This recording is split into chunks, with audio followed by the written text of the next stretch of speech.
Ask Tom on Home Show. Justin from South Jordan, Utah, has a question about a caulk leak. Yeah, South Jordan, Utah. Fun fact, just across the freeway from Sandy, Utah, where my mom lives. Oh, okay. He removed some, for what I know, everybody's like, ooh. All right. He removed some old caulk. Yeah, I know my mom is. Anyway, he removed some old caulk, Tom, and this is what happened. He found this, and then, wait, I think he's got another one here. Yeah, he's got this. He had all these problems of water. And he says when removing it, water came out for about 4 minutes-ish. I love how he says that, 4 minutes-ish. 2 hours later, it stopped coming out in a major way, but when going to try to take more caulk off, a very light amount will still come out. I paused in this project, says, because I'm unsure what's happening. Is this normal for moisture to be trapped behind caulk like that? Tom, what do you say? Well, the answer is no. It's not normal at all. Well, I don't know where this water's coming from. I don't know if it's sweating. I don't know if it's rain. I don't know if it's groundwater. I'm not sure what this caulk is doing. Caulk is supposed to keep water. It's just like it's not a waterproofer. I mean, if you have a little caulk around a window, it keeps it from getting in between the window and the brick or something like that.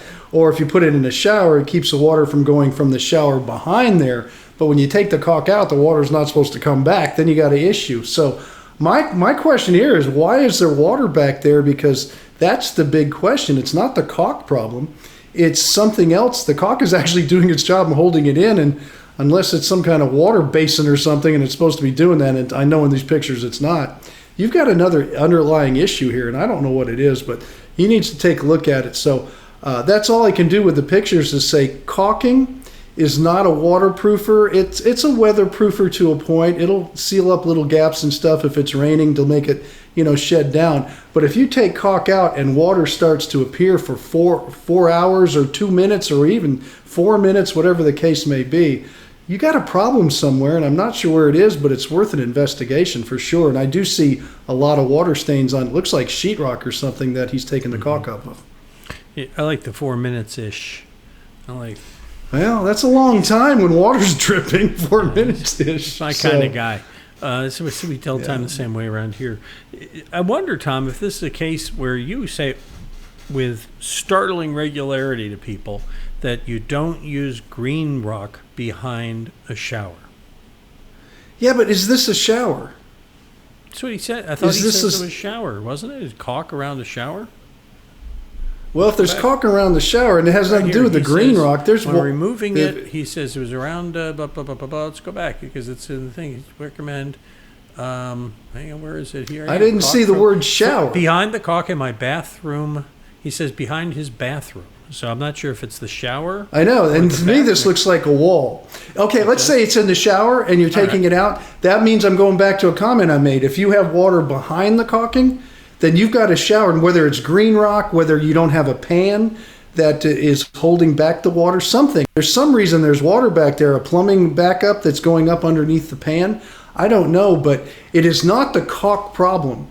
Some other problem is making that water go back there, because the whole idea of caulking in a shower is to make sure the water doesn't get back behind there. So whether it's green rock or backer board, if it's behind the caulk like that, there's a problem. And it could be, it's going to deteriorate the green rock if it's back there, but I don't know why it's getting there. If it's on the floor, it's going to be a pan issue as far as I'm concerned. And that could be the strainer around the bottom of the shower, and water's getting between the strainer and it's building up water up underneath the pan. So do a good investigation, and I think if it's a shower and it's on the floor, then I would definitely have a plumber come out and take a look at it. All right, and Tom's happy to help you out. If you got a problem like Dustin did, just go ahead and send us your question using, I can keep pointing the wrong way right there, the blue Ask Tom button. It'll take you to this page where you can pick whether you send us a video or a question, and either way, you're going to see a form that looks like this. You can attach pictures or record a video. Send us your question. We'll help you out because we post a new one every day at HomeShowRadio.com, our Facebook page, and our YouTube channel, because Tom likes to, and we all want to make Tom happy, don't we?